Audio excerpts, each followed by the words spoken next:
సంవత్సరాల తరబడి ఎన్ని మందులు వాడినా మీ మోకాల నొప్పులు తగ్గట్లేదా? ప్రాణ పెయిన్ క్లినిక్ లో అత్యాధునిక చికిత్స.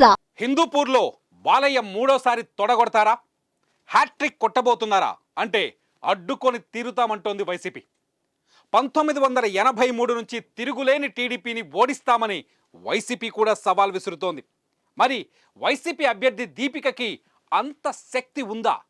4 దశాబ్దాలుగా హిందూపూర్లో మరో పార్టీ జెండా ఎగరలేదు. హిందూపూర్ అంటే టీడీపీ, టీడీపీ అంటే హిందూపూర్ అంటారు. మళ్ళీ అదే హిస్టరీ రిపీట్ అవుతుందని బాలయ్య విశ్వాసంతో ఉన్నారు. కానీ ఆ చరిత్రను మారుస్తామంటున్నారు వైసీపీ అభ్యర్థి దీపిక. ఇంతకీ హిందూపూర్లో ఎవరిది పైచేయి? చూద్దాం సై 2024లో.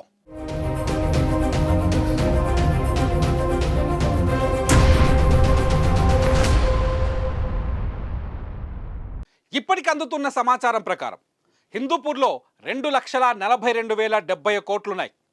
అందులో పురుషులు 1,22,330 మంది అయితే మహిళా ఓటర్లు 1,19,720 మంది. ట్రాన్స్జెండర్స్ ఇక్కడ 21గా కనిపిస్తున్నారు.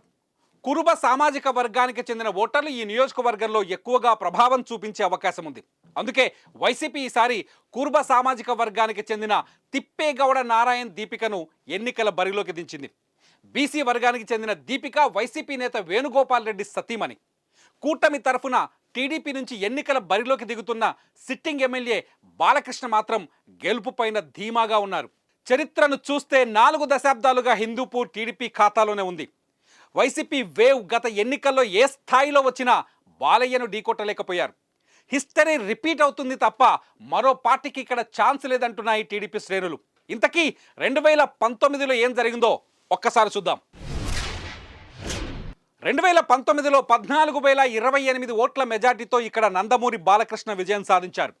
బాలయ్యకు ప్రత్యర్థి అయిన షేక్ మహమ్మద్ ఇక్బాల్కు 72,676 ఓట్లు వస్తే బాలయ్యకు 90,704 ఓట్లు వచ్చాయి. ఇక్కడ జనసేన అభ్యర్థి ఆకుల రమేష్ కూడా పోటీ చేశారు. 2019లో ఆయనకు 7,305 ఓట్లు దక్కాయి. పర్సంటేజీలో చూస్తే ఒకసారి మొత్తం ఓట్లలో బాలయ్యకు 51.47% ఓట్లు దక్కితే షేక్ మహమ్మద్ ఇక్బాల్కు 41.91% ఓట్లు దక్కాయి. జనసేనకు ఇక్కడ కేవలం 2.42% ఓట్లు మాత్రమే వచ్చాయి.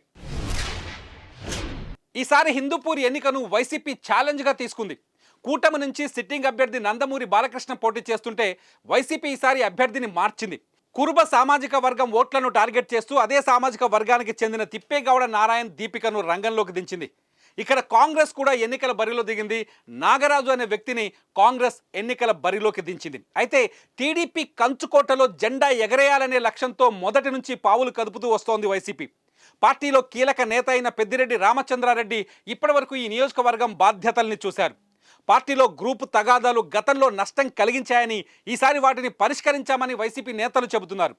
ఎలాగైనా బాలయ్యపై విజయం సాధిస్తామని వైసీపీ నేతలు అంటున్నారు.